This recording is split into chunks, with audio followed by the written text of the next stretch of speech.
पांचवा प्रश्न है, जांच कीजिए क्या किसी प्राकृत संख्या n के लिए संख्या 6 पर पावर n अंक शून्य पर समाप्त हो सकती है। तो आप जानते हैं कि प्राकृत संख्या कौन है? तो एक से शुरू होने वाले, एक से अनंत अंक की जितनी संख्या है सब प्राकृत संख्या है। तो अगर कोई प्राकृत संख्या 6 पर वो पावर है, घात के रूप में है, तो क्या उसका मान ऐसा हो सकता है जिसके अंत में शून्य हो?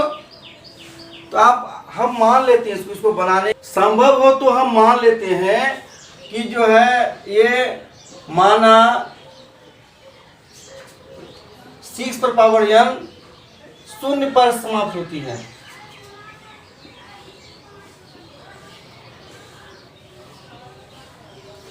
समाप्त होती है।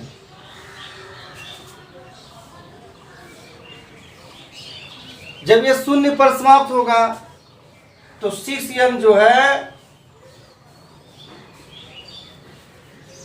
इसलिए 5 जो है 6n का अभाज्य गुणनखंड है। अभाज्य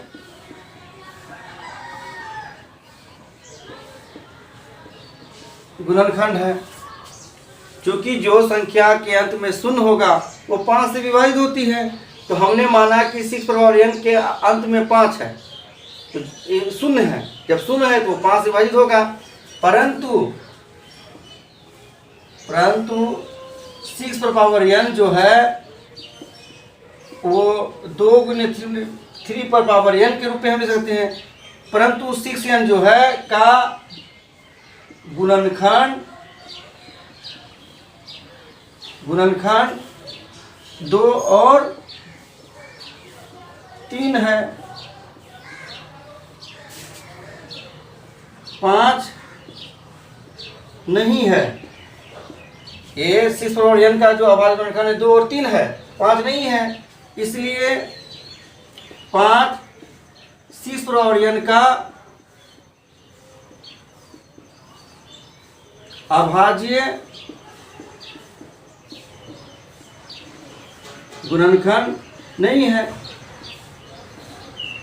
जब 5 6 पर n का अभाज्य गुणनखंड नहीं है तो ये जो है हमारा ये मानना कि 6 पर n 0 पर समाप्त होगी, ये गलत है। इसलिए यह संभव नहीं है कि 6 पर n शून्य पर समाप्त होगी।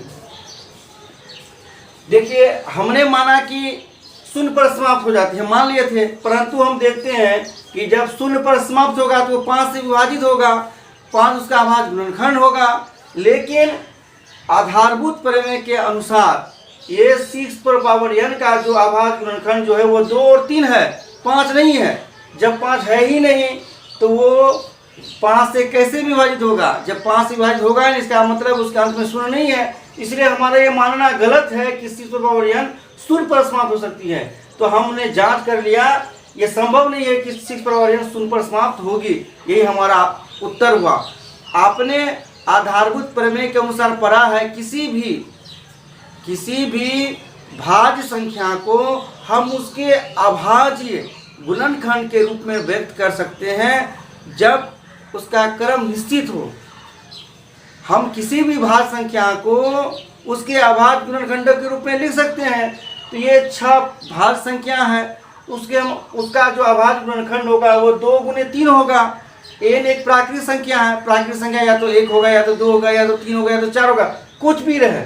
लेकिन ये 2 और 3 से विभाजित होगा, 5 से विभाजित नहीं होगा। जब 5 से विभाजित होगा ही नहीं, जब 5 से विभाजित होगा ही नहीं तो संभव ही नहीं है कि वो 0 पर समाप्त हो। चलिए अगला प्रश्न।